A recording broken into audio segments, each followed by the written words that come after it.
Welcome to Madras granny. Flax சீட்ஸில் பொடி ஒன்று ரெடி பண்ணேன். இது ரைஸ்க்கு, டிஃபனுக்கு ரெண்டுத்துக்குமே சூப்பராக இருக்கும். வாங்க இது எப்படி செய்கிறதுன்னு பார்க்கலாம். 1 கப் அளவு ஃப்ளாக்ஸ் சீட்ஸை ஒரு கடாயில் நல்லா ட்ரை ரோஸ்ட் பண்ணி எடுத்துக்கோங்க.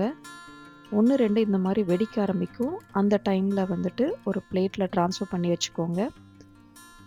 நெக்ஸ்ட்டு 1/2 கப் அளவு கருப்பு எள் எடுத்திருக்கேன். இதையும் அதே மாதிரி நல்லா ட்ரை ரோஸ்ட் பண்ணிவிட்டு ஒரு பிளேட்டில் ட்ரான்ஸ்ஃபர் பண்ணி வச்சுக்கோங்க.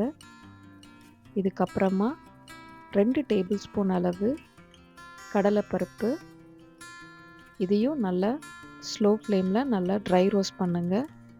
இந்த மாதிரி கலர் கொஞ்சம் சேஞ்ச் ஆகி வரும்.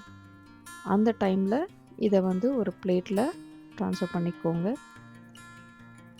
2 டேபிள் ஸ்பூன் அளவு உளுத்தம்பருப்பு, வெள்ளை உளுந்து இருந்தாலும் இல்லை கருப்பு உளுந்து இருந்தால் கூட நீங்கள் யூஸ் பண்ணிக்கலாம். அது இன்னும் ஹெல்த்தி. இந்த மாதிரி கலர் லைட்டாக மாறினோடனே எடுத்து வச்சுக்கோங்க. 2 டேபிள் ஸ்பூன் அளவு முழு கொத்தமல்லியை நல்லா ட்ரை ரோஸ்ட் பண்ணிவிடுங்க. ஒரு 1/2 டேபிள் ஸ்பூன் அளவு ஜீரகம், கொஞ்சமாக மிளகு, கொஞ்சமாக வெந்தயம், இதையும் நல்லா வறுத்துக்கோங்க. உங்களோட காரத்துக்கு ஏற்ற மாதிரி மிளகாய் சேர்த்துக்கோங்க. காஞ்ச மிளகாய் நான் ஒரு 10 மிளகாய் சேர்த்துருக்கேன்.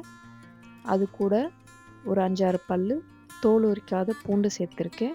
கொஞ்சமாக புளி சேர்த்துக்கோங்க. இதெல்லாம் ட்ரை ரோஸ்ட் ஆகணும். சீக்கிரமாக நம்மளோட அந்த காஞ்ச மிளகாய் ட்ரை ரோஸ்ட் ஆகிடும். அதை தனியாக எடுத்துக்கோங்க.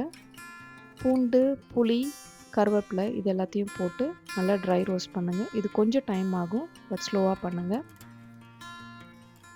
இது எல்லாத்தையும் ஆற விட்டுட்டு தேவைக்கேற்ப உப்பு சேர்த்து மிக்சியில் ஃபஸ்ட்டு காஞ்ச மிளகா, புளியை ரெண்டுத்தையும் சேர்த்து கொஞ்சம் கோர்ஸாக அரைச்சி எடுத்துக்கோங்க. இது ரெடி ஆனதுக்கப்புறமா மிச்சம் உள்ள எல்லா பொருட்களையும் மிக்சியில் போட்டு நல்லா நம்ம யூஸ்வலாக இட்லி பொடி அரைப்போம் இல்லைங்களா, அந்த மாதிரி அரைச்சி எடுத்துக்கோங்க. ஃபைனலாக நீங்கள் அந்த பூண்டு வறுத்ததை போட்டு ஒரு சும்மா லைட்டாக ஒரு விப்பர் மோடில் ஒரு 2 தடவை விப்பிங் மோடில் போடுங்க. ஸோ அவ்வளோதான், பொடி ரெடி ஆகிடுச்சு. இதை நீங்கள் ரைஸில், சூடான ரைஸில் நெய்யோ இல்லை நல்லெண்ணெய் விட்டோ சாப்பிட்டு பாருங்கள். ரொம்ப சூப்பராக இருந்துச்சு. இல்லை இட்லி தோசைக்கு கூட சாப்பிட்லாம். ட்ரை பண்ணி பாருங்கள். தேங்க்யூ.